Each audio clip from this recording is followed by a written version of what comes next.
This year, SME Banking Club partners with Tallinn Supply Chain Finance Summit 23, organized by SupplierPlus. And we are here in Tallinn for 2 days, February 8th and 9th, to actively participate and discuss how the digitalization of supply chain finance drives the development and financial inclusions across Central Eastern Europe. Watch our coverage on SME Banking TV. Maria, this is the second time you organize as a SupplierPlus Supply Chain Finance Summit here in Tallinn. And I want you to tell a little bit to our viewers what is the summit about and SupplierPlus as a team. And that will be the next question. Yes, thank you, Alena. Yes, indeed, we organized it for the second time. In fact, we were planning to do it just before the pandemic. So the dates were announced to be in March 2020, and then we had to postpone it. And the first event took place last year, and we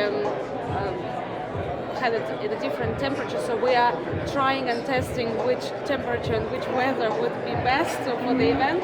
Last year it was at the end of May and early June, and the weather was very similar to the one we have today in February, so maybe we will stick with this date.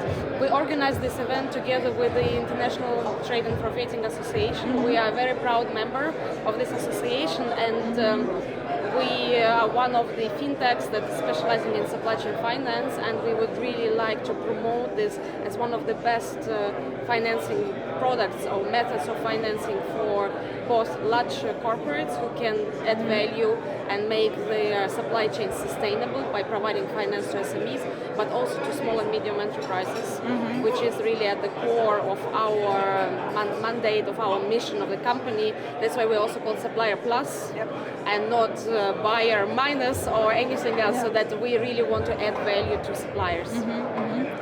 You have just moderated the panel discussion here at the summit on the usage of the open data in supply chain. How can you summarize the discussion? So first of all, I had, I would say, maybe one of the best speakers that we could really source.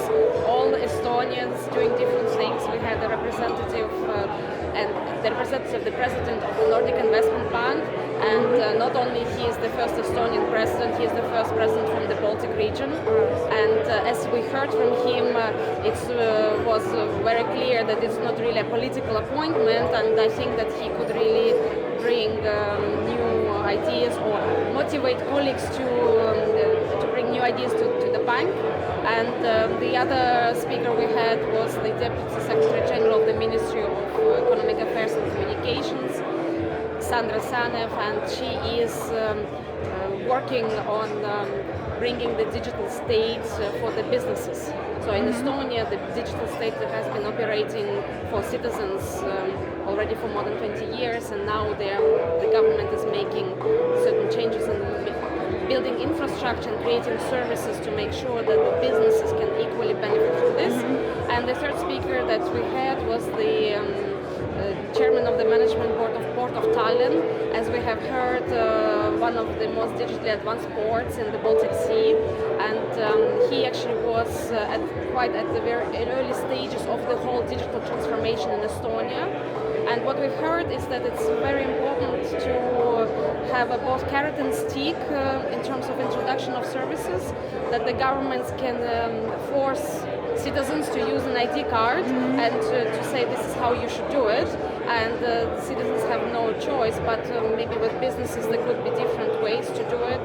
And we have heard from Sandra that she plans to involve businesses in the actual co-creation, in the creative process, to make sure that the business's voice is heard and that it's not burdensome for them.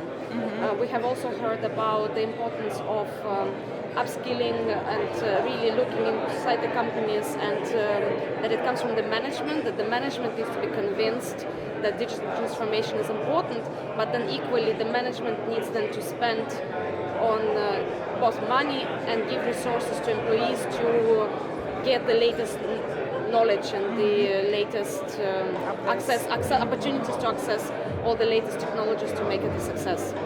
But otherwise, I think the future is bright, and Estonia is leading the way. I am wearing an Estonian flag colors, tricolor today, and I think working for an Estonian startup, it's cool. Working for an Estonian fintech is better, but for a fintech involved in supply chain finance, it's really It's the best. It's the best. It's the cherry on the cake, and we have today a lot of our clients here who are the large buyers, and we will have other discussions today focusing on the corporates, and tomorrow the day is more. Let's say more general and for both for banks and corporates on how to make use of technology. So tomorrow we will hear about the use of technology and open data in compliance. This is very important to make sure that SMEs, the suppliers, get access to finance without burdensome KYC and AML checks. And we will also look into how the technology is driving the development in Central Eastern Europe. And Alena, you are moderating this panel. Yes. And of course, we will also look into issues like risk management, how technology can really help to prevent fraud, how to make better assessments, credit decisions, how to make them as real time as possible using technology. Yeah. Thank you very much, Maria. Thank you. Sandra, you announced today the launch of the eKYC process for businesses in Estonia, implemented by Estonian government, right? When do you plan to launch it? And will it be free for the businesses? I'll start from the last question. All of the government services are for free, so there's no doubt about this one. We have a prototype ready, which is for private individuals, how they can get this data from the landing page, eesti.ee, and send this to whoever needs this KYC data. We're now working on the legal individual part, so for businesses. So we don't really launch it before we have this part ready as well. So it's a prototype level. We're trying to find a home for it in the government right now, so who would develop it. But hopefully good news soon, because we got some amazing feedback here that people actually like it and need it. For SupplierPlus, I would say the main thing is at the beginning to educate the market, because SCF as such is absolutely, I would say, not known in the market. Federico, you are partnering this year's Tallinn Supply Chain Finance Summit. Yes. So what you will be discussing during the summit here? Yeah, thank you, Elena. Well, first of all, we met SupplierPlus in something like a year ago, and they came to us, and we figured that we have a common customer. They were going to do something with our common customer, and they said, "Hey, you supply your application to this customer, and we would like to integrate. Shall we work together?" And say, okay, explain to us what you do. And so we came to understand and know each other quite well. And we figured, this is a space where we're seeing a lot of more interest lately, because supply chain finance is something that we offer in our application, but customers in our ecosystem weren't using it so much, but it's increasing. I could say that 10 to 15% of our today's customers are using supply chain finance.